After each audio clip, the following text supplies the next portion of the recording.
Dear Tim and Moby, how does a radio work? From Chucky.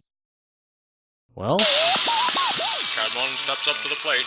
Oh, missed it by a mile. He's 0 for 12. turn that off. The fourth game. Yeah, I want to listen to the game too, but we're working. Most people don't have antennas popping out of their heads, but antennas are part of a radio receiver. When you turn on your car radio, the antenna goes up to receive radio waves. If you're using a radio in your house, the signal comes in a whole lot better if you move the antenna around a little. This signal that I'm talking about is made of radio waves. We talk about all sorts of electromagnetic waves in the Waves movie, so check that out if you want to get some waves facts. Radio waves are invisible waves that each travel at a different frequency. These waves are super fast. They move at the speed of light. Radio waves are used by people to broadcast sounds and pictures to every corner of the world. Radio transmissions can give us news of events around the world just moments after they happen. Radio waves are sent from a device called a transmitter.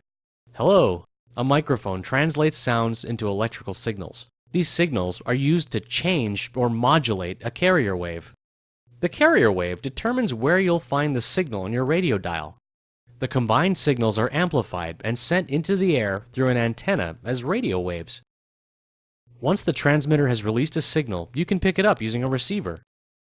A receiver antenna picks up the radio waves and converts them back into electrical signals. The receiver separates the signals from the carrier wave, amplifies the signals, and then plays them through a speaker, which converts them back into sound. Hello!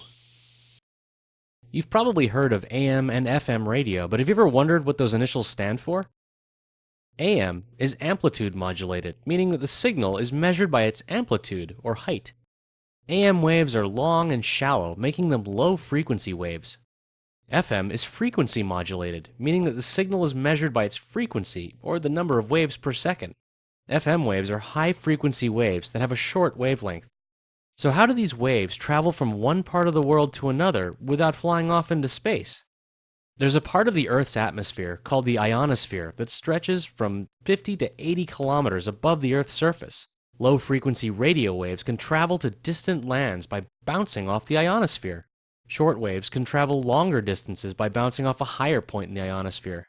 That's why with a shortwave radio in New York, you could hear the weather report in Paris. Not that that would do you any good.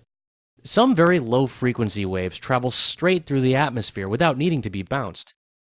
Very high-frequency signals pass right through the ionosphere, so we use satellites to bounce these signals back to Earth. Yeah, but a wave doesn't bounce straight up and down. It's more like a billiard ball when it gets banked off to the side of the table to make a shot. Well, watch this.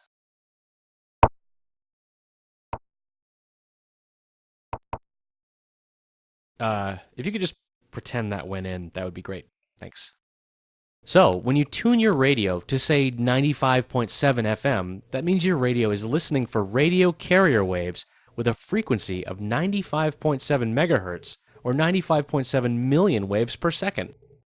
Since their discovery, radio waves have changed human existence by enabling rapid communication and bringing the world just a little closer together. So, Moby, turn the game on.